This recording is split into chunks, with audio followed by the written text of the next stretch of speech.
Okay, ito na po ang question. Ano ang pangalan ng tatlong beses? Ha? May pinakilala ng mga kapila. Ha? Ano? Masyaallah, nakikinig sa ego. Tanggapin mo ang iyong regalo. Yun, nakikinig sa mabuti. Huwag kayong mapalakpak. Isigaw nyo na lang, Allahu Akbar.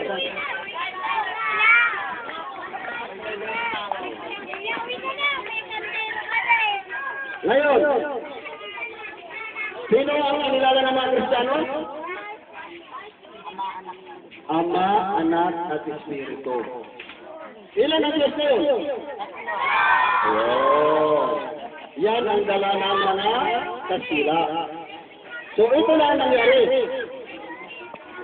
Matagal na panahon na nalakili ang mga kasila sa Pilipinas.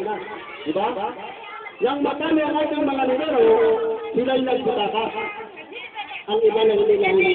Saan pumunta ang mga lidero na nagputaka? Ha? Saan? Sa London. Sa Boga. Okay. Para sa inyong kalaman. Nung magputaka sa mga lidero natin Muslim, sila'y nagsiurong. Umurong ng umurong. Lumayo. Sa kanilang sakurong, sila'y napagpag sa tabing dagat naman. Sa kaurong, sa tabing dagat ng Rizal.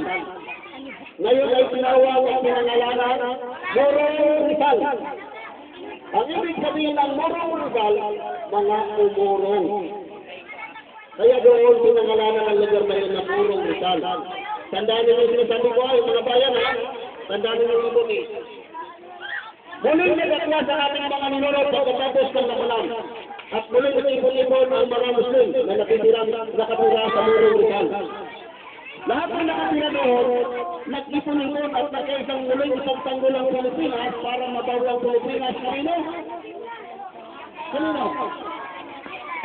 Yan, hindi na-inig. Kanina nag-ibig ka na eh.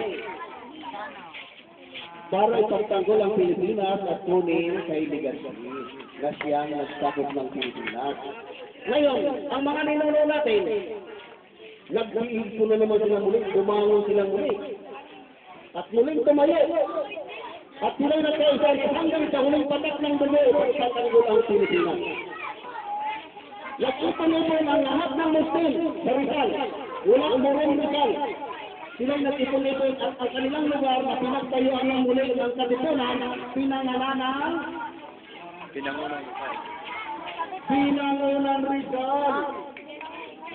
Nandyan sa libro, sa libro. Pinangunan Rizal. Muling nagagawa sa ating mga ninuro at nakipaglaban kasama ang mga taga-Kaliro. Saan ang Kaliro? Saan ang Kaliro? Ha? Saan ang Kaliro? Ha? Hindi nyo alam ang Kaliro, makalaktulan natin. Ha? Hindi. Nakita niyo yung tulay. Dito sa pagkakas na lubos, yung gagawin ka ng ibabaw. Yung tulay lang sa pagkakas na lubos. Alam na ninyo kung nasa ang Kaliro? Yes. Nobeleta 3. Yan ang Kaliro. Basahin ninyo, may nakalagay doon. Itim na ba ito? Nakasulat pa doon, labanan sa Kaliro. Yan po ang Kaliro.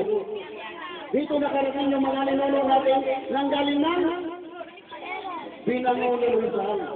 Dito sila nagtagpo sa Kaliro. Kasama ang mga lahat ng mga Muslim at ang Kastila, dyan nila nakasalubong. Dyan sila naglaban-laban hanggang sa muling natalo ang mga Muslim. Nung matalo ang mga Muslim, tumapagyo sila ng tuluyan. Nagkisakay ng bangka at nagkarot-halot. Hanggang sila'y nakarating. Saan? Hindi. Iniwala na nila eh. Wala na sila sa Muro, wala na rin sa Pinangunan, wala na sa Manila.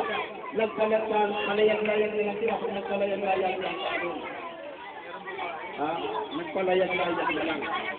Nasa dapat kasi ng lahat, nakarapin sila ng Mindanao. Okay, mga bata. Keep quiet muna. Mas maganda pala walang speaker. Siya lang, mayroong sugat na may speaker. Okay? Okay, wala rin kumating sa Mindanao yung mga ninuno natin, nagkasigakat, pagdating ng Mindanao, nalaman sa Mindanao. Sino mga tumayong mga Muslim sa Mindanao? Sino nakakalam ng mga Muslim sa Mindanao? Alam nyo? Bro, Saddam! Si Saddam Muslim daw. Kaya si Saddam, mga galit kayo, si Saddam yung mga alam niyo yung mga tinatawag na tauso? Ha? Tauso? Ano pa? Yakan? Ano pa? Alay ko ah. Ha? Video ba yan? Ito Video? daw. At mamaya pa dapat. Ito daw sa Mindanao. Wala po, sige. Gadyaw! Gadyaw! Mindanao, Maranao, ano pa? Oh, kasama ng ito. Ano pa? Ha? Nag-ipon ang ating mga ninunong pinuno ng Maranao, Maguindanao, Tauso, Saman, Yakan. Lahat nila ang 7 tribo ay dating magkakaigwa o dating naglalaman laban. Pero nang malaman nila ang nangyari sa Pilipinas na sinabot taon ng Kastila, nag-pictures ang mga ninuno natin para pagtanggol ang Mindanao. Isipin nyo, 400 years ang nakalipas. Sinabot tayo ng mga Kastila, pero ang Mindanao, hindi nila nakapit. Isipin nyo, sino ang mga magiging natin sa Mindanao? Magtanggol. Yun, nadali mo agad, Maranao, Maguindanao, Tauso, Yakan.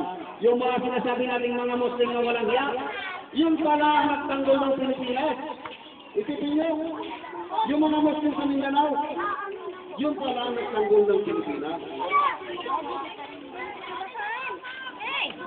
Ngayon, magmatapos na yung gila, ilang taon na napili ang Kastila sa Pilipinas? Okay. Ngayon, nakikita ko ulit yung dalawa. 400 years dito, hindi nabibinig. Hindi nabibinig sila dito. 400 years na napili ang mga Kastila sa Pilipinas. Pagkatapos ng 400 years, sino dumating? Nag-aaral ka talaga. Wala ka ba? 100 years yung kasabi ngayon. Mamaya baka masiro ka. Okay. Malapit ka na sa katotohanan. May una akong tanong. Ang tanong ay sagot. Sagutin niyo ang aking tanong. Sino ang naligo? Ako! Ay, hindi kayo bagong paligid. Ha? Sino ang naligo? Ay, wala. Basta naligo ka. May shampoo ba tayo? Wala pa kayo. Akala ko may shampoo. Kanina kasi pinaliligo ako. Nasa na yung pinaliligo ko kanina? Ha? Nawala. Huwag kayo magsisikan. Pwede kayo umatras. Para hindi kayo magsisikan. Oo, magsisikan. Lahat kayo may merienda. May pamrem pa. Ito, kukuha na ito. Ikaw, ipapaprin mo ba kaya? Ha? O, sino ang gusto ng bata? Okay.